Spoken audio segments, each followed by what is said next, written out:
Jammu Kashmir central contractor coordination committee की जानिब से एक प्रेस कॉन्फ्रेंस कर इंतजामिया और सरकार के खिलाफ नाराजगी का इजहार किया गया। इस दौरान कमेटी के मेंबरान का कहना है कि साल 2018 से ही कॉन्ट्रैक्टर्स के बकाया रुपयों की अदायगी नहीं की गई है। कॉन्ट्रैक्टर्स ने जम्मू कश्मीर के LG GC मुर्मू से अपील की है कि जल्द अज जल्द उनकी रकम अदा कर दी जाए। हंगामी प्रेस कॉन्फ्रेंस करनी पड़ी JK central contractors coordination committee को, जो इस वक्त ठेकेदारों की सिचुएशन है कश्मीर की मैं बात करूंगा। फाइनेंस के हवाले से फाइनेंशियली बहुत कमज़ोर है हमारे ठेकेदार साहिबान कश्मीर में, क्योंकि पिछले एक साल से जो हमारी आउटस्टैंडिंग है स्टेट सरकार के पास 500 करोड़ के करीब, अभी तक वो पेमेंट रिलीज़ नहीं हुई। एक दो बार हमने LG साहब को भी अपील किया था सेंट्रल कोऑर्डिनेशन कमेटी की तरफ से, ठेकेदारों के मुश्किलात है, ठेकेदारों की परेशानी है, ताकि स्टेट गवर्नमेंट इस पर सोचे। जितनी भी हमारी आउटस्टैंडिंग है फंड्स के हवाले से यह पैसा हमारा रिलीज़ होना चाहिए, ताकि जो ख्वाब है यहाँ की गवर्नर इंतज़ामिया को डेवलपमेंट के हवाले से, टेंडरों के हवाले से, प्रोजेक्टों के हवाले से, वो ख्वाब तभी शर्मन ताबीर हो गए जब हमारे ठेकेदारों की जितनी भी आउटस्टैंडिंग है, जितने भी फंड्स है, वो रिलीज़ हो जाएगी। कठुआ में किसानों को बेदार कर उनकी आमदनी को दोगुनी करने के मकसद से किसान मेला और गोष्ठी का इनेकाद किया जा रहा है। इस मेले में इलाके के दूर दराज के किसान शिरकत कर रहे हैं।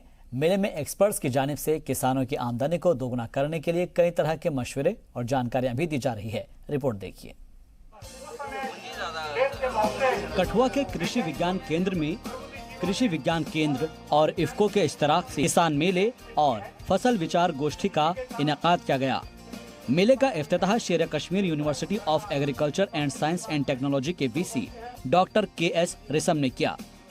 KS रिसम ने इस दौरान इलाके के किसानों की आमदनी में इजाफे के लिए KVK कठुआ के ताउन पर रोशनी डाली। उन्होंने कहा कि पहले इलाके के किसान मोटे चावल उगाते थे, लेकिन KVK ने पूसा 11-12 बासमती चावल के किस्म को इंट्रोड्यूस किया। इसके बाद इलाके के किसानों ने इस पर भरोसा जताया। मोदी सरकार का हलफ है कि साल 2022 तक किसानों की आमदनी दोगुनी करनी है। 2022 आने में सिर्फ 2 साल ही बाकी है, इसलिए सरकार और इंतजामिया अपनी अपनी कोशिशों में जुट गया है। कठुआ के कृषि विज्ञान केंद्र में कृषि विज्ञान केंद्र और इफ्को के इश्तराक से लगाए गए मेले के जरिए किसानों को न सिर्फ अच्छे किस्म के बीज की जानकारी दी जा रही है, बल्कि किसानों को मॉडर्न खेती के तई बेदार भी किया जा रहा है। इसके लिए मॉडर्न बीज, खाद और दीगर तरह की फसलों की नुमाइश लगाई गई है। इतना ही नहीं, इस मेले में सरकार की जानिब से जारी स्कीम्स की जानकारी भी दी जा रही है। किसानों को कम जमीन पर ज्यादा से ज्यादा फसल उगाकर अपनी आमदनी में इजाफे के तरीके बताए जा रहे हैं। वहीं मेले में आए किसानों का मानना है कि मेले के जरिए एक तरफ जहां उन्हें फसलों की नई किस्मों की जानकारी दी जा रही है और मॉडर्न खेती के तई बेदार किया जा रहा है, तो वहीं दूसरी जानिब किसानों के लिए जारी सरकारी स्कीम्स की जानकारी भी दी जा रही है, ताकि इन सब का ज्यादा से ज्यादा फायदा किसान उठा सकें। किसानों को बेदार करने के मकसद से लगाए गए इस मेले से किसानों को लगातार फायदा पहुंच रहा है। मेले में आने वाले किसान इसकी तस्दीक भी कर रहे हैं, लेकिन साल 2022 तक उनकी आमदनी दोगुनी होती है कि नहीं, ये तो वक्त ही बताएगा। ब्यूरो रिपोर्ट, जी मीडिया। रामबन से किसानों का एक ग्रुप जम्मू में वाक़े SKUAST यानी कि शेर Kashmir university of agriculture science and technology के दौरे पर रवाना हुआ है। किसानों के 5 रोज़ा दौरे को महकमा ज़राअत की जानिब से ऑर्गेनाइज कराया गया है। इस दौरे के लिए 50 किसानों की डेलीगेशन को रामबन के ADDC नवाबुद्दीन ने हरी झंडी दिखाई। दौरे पर रवाना हुए किसानों को इस दौरान मॉडर्न खेती की तकनीक से रूबरू कराया जाएगा और साथ ही उन्हें नए और ज़्यादा पैदावार करने वाले सीड्स की जानकारी दी जाएगी, ताकि वो अपनी फसलों की पैदावार में इजाफा कर सके और इनकी आमदनी दोगुनी हो सके। लोग जम्मू जाएंगे, यूनिवर्सिटी में जाएंगे और कुछ और जगहों पर भी जम्मू में जाएंगे, और मकसद इनका ये है कि ये वहाँ पर जाएं और देखें, और ये एक एक्सपोजर विजिट है। और इसका मकसद ये है कि जहाँ के हमारे जो लोकल फार्मर्स हैं वहाँ से वो जो एक्सपोजर लेके लोग हैं और ये अपनी इनकम किस तरीके से डबल कर सकते हैं, जो उनकी मौजूदा इनकम है उसमें इजाफा कैसे कर सकते हैं, बढ़ोतरी कैसे कर सकते हैं और कम से कम इसको डबल हद तक कैसे ले सकते हैं। महकमा ज़राअत की जानिब से कुलगाम के डीसी ऑफिस में एक रोज़ा किसान मेले और बेदारी प्रोग्राम का एहतमाम किया गया। इस दौरान किसानों को सरकारी स्कीम्स की जानकारी दी गई और ये भी समझाया गया कि किसान सरकारी स्कीम्स और सरकार की जानिब से दी जा रही सहूलत का फ़ायदा कैसे उठाएं। मीडिया से आपका मैं शुक्रगुजार भी हूं कि मेरी बात आप आवाम तक पहुंचाते हैं। मैं गुजारिश कर रहा हूं 12 ग्रोवर भाइयों से कि अर्ली हार्वेस्टिंग करनी चाहिए। अगर हमें 15 अक्टूबर को करनी है, 5 दिन 1 हफ्ता पहले करना चाहिए। अगर हमारा पत्ता नहीं जड़ता है टाइम पर, तो उसको जड़ने के लिए हम उसमें साइंटिफिक वो तरीका कर सकते हैं ताकि वो पहले ही जड़ जाए और हमारा प्लांट लाइट रहे और स्नो से कम। जम्मू कश्मीर के ऊंचे पहाड़ी इलाकों में बर्फबारी और निचले इलाकों में बादल छाने के साथ ही एक बार फिर से मौसम ने करवट बदली है। बादल छाए रहने के साथ ही टेम्परेचर में भी हल्की गिरावट दर्ज की गई है। कश्मीर के गुलमर्ग, पहलगाम जैसे इलाकों में बर्फबारी हो रही है। आपको बता दें कि गुलमर्ग में हुई ताज़ा बर्फबारी की खूबसूरत तस्वीरें हम आपको दिखा रहे हैं, जहां पर गुलमर्ग, पहलगाम में ताज़ा बर्फबारी के बाद मौसम का मिजाज बदल गया है।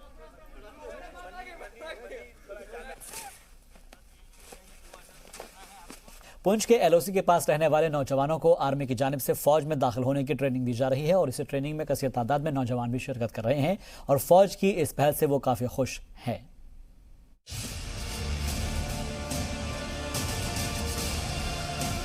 पुंछ के सरहदी इलाके में रहने वाले लोगों का ज्यादातर वक्त खुद को पाकिस्तान की गोलीबारी से बचाने में ही गुजरता है। जब गोलीबारी होती है वो या तो अपने घर में छुपे होते हैं या बंकर्स में, और जब गोलीबारी रुकी होती है तो वो खुद को बचाने की कोशिश में लगे रहते हैं। इन सब से वक्त मिला तो वो पढ़ाई लिखाई और दूसरी रोजमर्रा के काम करते हैं। ऐसे में वहाँ के नौजवानों के लिए तालीम हासिल करना और इसके बाद नौकरी पाना एक बड़ा चैलेंज होता है। नौकरी अगर फौज की हो तो चैलेंज थोड़ा बड़ा हो जाता है, क्योंकि इसके लिए काफी ज्यादा मशक्कत करनी पड़ती है। काफी नौजवान जानकारियों की अभाव में सलाहियत रखते हुए भी नौजवान फौज में दाखिल नहीं हो पाते। मकामी नौजवानों की जरूरतों के मद्देनजर फौज ने रिक्रूटमेंट रैली में हिस्सा लेने से पहले उन्हें ट्रेनिंग देने की सोची। मेंढर तहसील में सरहद से सटे इलाकों में रहने वाले नौजवानों को फौज में दाखिले के लिए ट्रेनिंग दी जा रही है। तकरीबन 150 से ज्यादा नौजवानों को आरआर की रोमियो फोर्स की जानिब से खुसूसी ट्रेनिंग दी जा रही है। गाँव छजला का रहने वाला हूँ। हमारा गाँव बहुत ही नज़दीक है एलओसी के। हमारे यहाँ हर रोज़ गोलाबारी होती है, तो मैं यहाँ हर रोज़ सुबह शाम मेंढर में रोमियो फोर्स के अंडर ट्रेनिंग करता था सुबह शाम। तो अब मैं बीएसएफ में सेलेक्ट हुआ हूँ। तो हमारा 12 मार्च को, ये 12 अप्रैल को रिटर्न भी है, तो हम यहाँ कोचिंग कर रहे हैं रिटर्न की भी। अब तो मेरे भाइयों से ये रिक्वेस्ट है कि वो हर रोज़ आए यहाँ और ट्रेनिंग लें और कोचिंग भी दी जाएगी बहुत अच्छी से तरीक़ा से। और गवर्नमेंट से मेरी ये रिक्वेस्ट है कि हमें बहुत ज़्यादा यहाँ से वैकेंसी हमें बहुत कम मिलती है। हमारे लड़कों की बहुत ज़्यादा चाहत है कि हम आर्मी ज्वाइन करें, कोई भी बेल्ट फोर्स ज्वाइन करें, तो इन्हें बहुत वैकेंसी दी जाए ताकि ये भी इनका सपना भी पूरा हो जाए। तो मैं इंडियन आर्मी का बहुत बहुत शुक्रिया अदा करता हूँ जो हमें इतनी मेहनत करके ट्रेनिंग दे रही है सुबह। नौजवानों का कहना है कि वो दुनिया की सबसे ताकतवर फौज में शुमार हिंदुस्तानी फौज का हिस्सा बनना चाहते हैं और मुल्क के दुश्मनों को सबक सिखाना चाहते हैं। मैंने इससे पहले बहुत सी भर्तियाँ देखी हैं, तो अभी मैं एक भर्ती में इधर सेलेक्ट हुआ हूँ, तो उसमें इंशाल्लाह नंबर भी आ जाएगा, उम्मीद रखते हैं हम। तो उसके बाद हम रोमियो फोर्स को थैंक करना चाहते हैं। इन्होंने हमें पिछले 1 साल हो गया, हमें कंटिन्यू ये इधर प्रैक्टिस करवा रहे हैं। तो ये पढ़ाते भी हैं हमें और रनिंग भी करवाते हैं, तो हम इनका बहुत थैंक्स करना चाहते हैं। और जैसा कि आप पता है कि ये जो तहसील मेंढर है पूरी, इसमें जो भी एरिया आता है डिस्ट्रिक्ट पुंछ में पूरा एलओसी के पास आता है। लोग काफ़ी परेशान होते हैं जब से गोलाबारी बहुत होती है, और उसी गोलाबारी को देख के लोगों जो इधर के सिविल बंदे होते हैं उनको आ जाता है जज्बात कि हम भी इंडियन आर्मी ज्वाइन करें, हम भी इनको मुंह तोड़ जवाब दे सकें। यही बात है, बस मैं थैंक्स अदा करना चाहता हूँ इंडियन आर्मी का। ट्रेनिंग लेने वाले नौजवानों में वो भी शामिल हैं जिन्होंने फौज में दाखिल होने के लिए कई बार कोशिश की, लेकिन वो नाकाम रहे। उनका कहना है कि फौज की जानिब से दी जा रही इस ट्रेनिंग से अब उनका काम आसान हो गया और अब वो कामयाब होंगे। सेवा का मौका मिले तो हमारे यहाँ पे बॉर्डर एरिया में गोलाबारी बहुत ज़्यादा होती है, जिसकी वजह से हमें हर मुश्किल का सामना करना पड़ता है। तो मेरा यही कहना है कि जो भी यहाँ पे लड़के ये जो रोमियो फोर्स में जो प्रैक्टिस के लिए जो भी आते हैं, ये अच्छी तरीके से मेहनत करें। और हम हर रोज़ यहाँ पे सुबह आते हैं, तकरीबन 1 साल हो गया है हमें यहाँ पे प्रैक्टिस करने के लिए आते हैं। फौज की जानिब से गुज़िश्ता 1 साल से नौजवानों को ट्रेनिंग दी जा रही है। इनमें से तकरीबन 60 से ज़्यादा नौजवान फौज की Jammu Kashmir light infantry, TA और बॉर्डर सिक्योरिटी फोर्स में सिलेक्ट भी हुए हैं। पुंछ से रमेश बाली की रिपोर्ट, जी सलाम। और अब बात पाकिस्तान की। पाकिस्तान अपनी हरकतों से बाज नहीं आ रहा है और इसलिए वो मुसलसल हिंदुस्तानी सरहद पर गुज़िश्ता 1 हफ्ते से फायरिंग कर रहा है। कल और आज हिंदुस्तानी फौज ने पाकिस्तान पर जोरदार हमला किया। पाकिस्तान को उसकी हरकतों पर मुंहतोड़ जवाब दिया गया। देखिए सरहद पर जय हिंद के जवानों की जमामर्दी।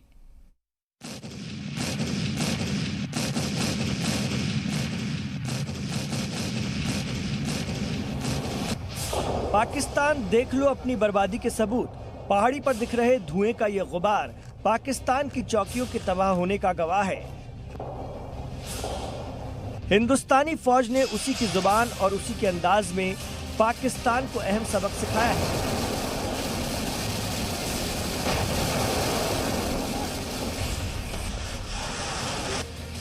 पाकिस्तान की फायरिंग का जवाब देते हुए हिंदुस्तानी फौज ने पाकिस्तान के 4 जवानों को ढेर कर दिया। इतना ही नहीं, हिंदुस्तानी फौज ने पाकिस्तान की 4 चौकियों को भी तबाह बर्बाद कर दिया है। पाकिस्तान को उसके किए की सजा इसीलिए मिली है क्योंकि उसने हिमाकत ही ऐसी की है।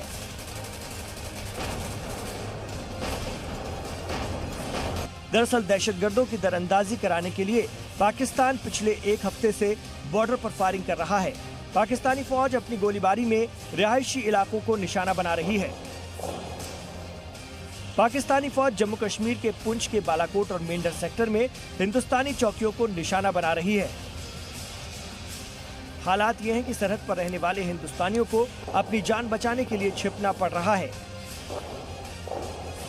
मुसलसल गोलाबारी हो रही है, बच्चे जो हैं वो डर के छुपे हुए हैं, तमाम पब्लिक जो है वो डरी हुई है, सहमी हुई है। मास्क वाइज छपने के, हमारे छुपने के, इसके अलावा हमारे पास ऑप्शन भी क्या है, मुझे समझ नहीं आ रही कि पाकिस्तान को पता नहीं क्या हुआ है, बगैर मतलब के, बिना मतलब के वो फायरिंग कर रहा है। गुज़िश्ता 1 हफ्ते से पाकिस्तान रुक रुक कर सरहद पर फायरिंग कर रहा है। इतवार के दिन भी पाकिस्तान की जानिब से हिंदुस्तानी इलाकों को निशाना बनाया गया। काफ़ी ज़्यादा गोलाबारी हुई है। जो लोग हैं वहाँ डर की वजह से अंदर आ गए हैं। मतलब जो भी माल मवेशी था वो बाहर था, तो जल्दी उन्होंने अंदर माल मवेशी को किया, तो खुद से भी अंदर हो गए। तो बहुत ज़्यादा परेशानी हो रही है गोलाबारी की वजह से। पाकिस्तान की फायरिंग के बाद हिंदुस्तानी फौज ने अपना जारहाना रुख अख्तियार किया है और पाकिस्तान को जबरदस्त नुकसान पहुंचाया है।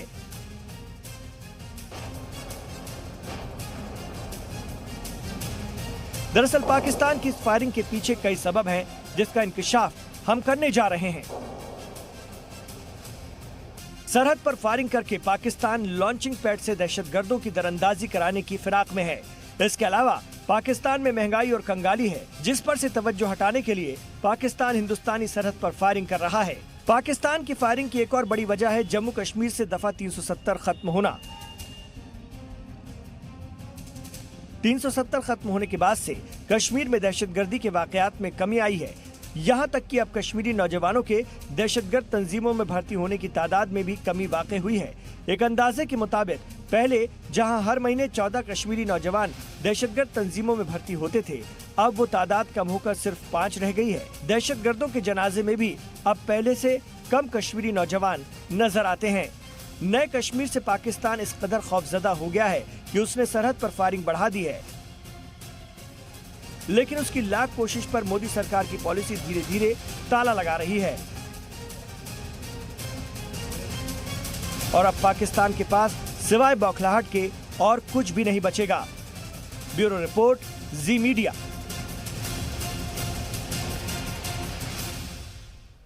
पाकिस्तान के लिए शिद्दत पसंदी उसके लिए जहमत बनकर एक बार फिर से सामने आ चुकी है और इस बार जहर उगलने वाले मौलाना ने पाकिस्तान के इस्लामाबाद की मस्जिद पर ही कब्जा जमा लिया है। ये वही मस्जिद है जिसने 2007 में पाकिस्तान के जनरल परवेज मुशर्रफ को इतना परेशान कर दिया था कि उन्हें मस्जिद में मिलिट्री ऑपरेशन करवाना पड़ा था। और अब 12 साल बाद पाकिस्तान वही हालात पैदा कर रहा है और वहां पर वही हालात पैदा हो रहे हैं।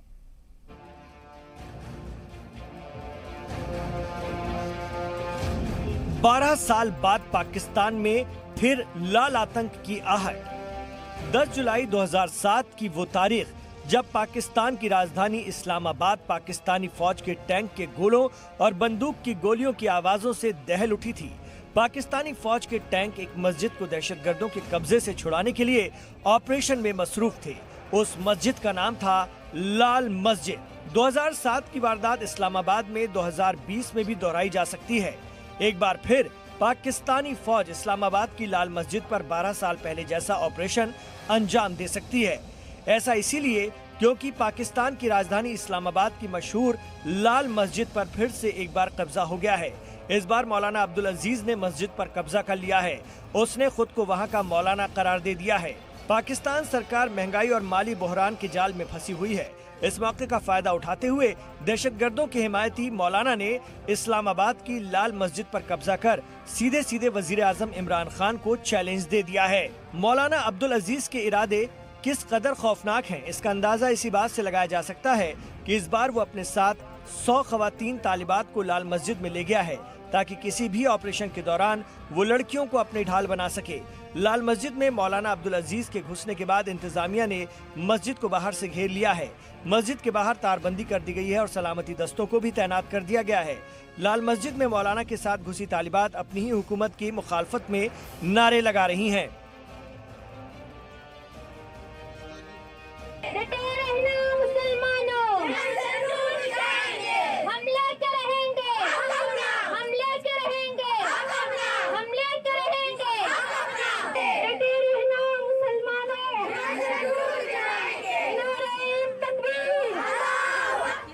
लाल मस्जिद के अंदर बंद मुस्लिम तालिबात सलामती दस्तों को भी भला बुरा कह रही हैं और उन पर सवाल खड़े कर रही हैं। फोर्स है जो कश्मीर तो नहीं जा सकते इसलिए क्योंकि वहाँ पर मसलहत आ जाती है, वहाँ इंटरनेशनल बॉर्डर्स आ जाते हैं, वहाँ पर सारे इस्लाम के नरम रहने के दर्स आ जाते हैं। हाँ, लेकिन ये हमारी गयूर फोर्स, हमारी बहादुर फोर्स इन निहत्ते बच्चियों पर मुहासरा कर सकती है, खाना पीना बंद कर सकती है। उसके बाद इस्लामाबाद की जो एडमिनिस्ट्रेशन है उसके बाद उनकी जानिब से उनको जामे हफ्सा तक जाने की इजाज़त थी, लेकिन जुमेरात की रात को उन्होंने जामे हफ्सा की कुछ तालिबात के साथ लाल मस्जिद में उन्होंने डेरा जमा लिया और अब उन्होंने उसके ऊपर, ये कहना गलत नहीं होगा कि उन्होंने उसके ऊपर कब्जा जमा लिया है। मस्जिद को कब्जे से छुड़ाने के लिए इंतजामिया की अब तक की कोशिशें नाकाम साबित हुई हैं। दरअसल इस्लामाबाद की लाल मस्जिद एक सरकारी मस्जिद है, लेकिन ये मस्जिद पाकिस्तान की शिद्दत पसंदों का काला चेहरा है। इस मस्जिद की तामीर 1965 में हुई। लाल दीवारों के सबब मस्जिद का नाम लाल मस्जिद पड़ा। इस मस्जिद में अफगानिस्तान और कश्मीर में जंगजुओं को ट्रेनिंग के लिए इकट्ठा किया जाता रहा है। इस मस्जिद को चलाने वाले लोग पाकिस्तान के शिद्दत पसंद हैं। तालिबान टेररिस्ट हैं, वहाँ पर एक्सट्रीमिस्ट एलिमेंट्स हैं, वहाँ पर अलकायदा सिंपथाइजर्स हैं और अभी कुछ समय पहले कुछ वहाँ पर औरतें भी अंदर चली गई हैं। उन्होंने वहाँ पर जाकर सरकार को और वहाँ की सेना को भी चुनौती दे रही है। 2007 में जब पाकिस्तान पर जनरल परवेज मुशर्रफ का कब्जा था, तब इस साल मस्जिद में दहशतगर्दों की फौज इकट्ठा थी। मजहबी तालीम के नाम पर पाकिस्तान के नौजवानों को दहशतगर्दी की तालीम दी जा रही थी। तब इस मस्जिद से मजहब के नाम पर अपनी ही सरकार के खिलाफ जंग का ऐलान हो रहा था। लाल मस्जिद से पाकिस्तान में इस्लामिक कानून नाफिज करने की आवाजें उठ रही थीं और उस वक्त की हुकूमत को धमकियां दी जा रही थीं, लेकिन जनरल परवेज मुशर्रफ ने धमकियों को नजरअंदाज कर दिया और मुशर्रफ के हुक्म पर फौज ने लाल मस्जिद को घेर लिया। कई दिनों की मशक्कत के बाद भी जब मस्जिद खाली नहीं हुई तो परवेज मुशर्रफ ने मिलिट्री ऑपरेशन करवाया। इस ऑपरेशन में टैंक तक का इस्तेमाल हुआ। पाकिस्तानी फौज के ऑपरेशन में मस्जिद के मौलाना समेत 50 दहशतगर्द जंगजू मारे गए थे। उस दौरान मस्जिद के अंदर हथियार, बम और बारूद मिले थे। अब 12 साल बाद फिर मौलाना अब्दुल अजीज ने इमरान खान के सामने 2007 वाले हालात पैदा कर दिए हैं। लाल मस्जिद के अंदर बंद ये तालिबात अब सोशल मीडिया के जरिए लोगों को उकसाने और भड़काने में लगी हैं ताकि तालिबात लोगों को लाल मस्जिद पर इकट्ठा होने की दावत दे सकें। हम अपने मुसलमान बहन भाइयों से कहते हैं, कौन है जो शेब अबी तालिब की सुन्नत पूरी करने के लिए हमारा साथ देने आना चाहता है? हम दाल चावल खाएंगे तो आपने भी दाल चावल खाना है, लेकिन शेब अबी तालिब की सुन्नत पूरी करें, हक के लिए खड़े हों। अब देखना होगा कि इमरान खान अपने मुल्क को लाल बहरान से कैसे निकालेंगे। दिल्ली से मनीष शुक्ला के साथ ब्यूरो रिपोर्ट, जी मीडिया।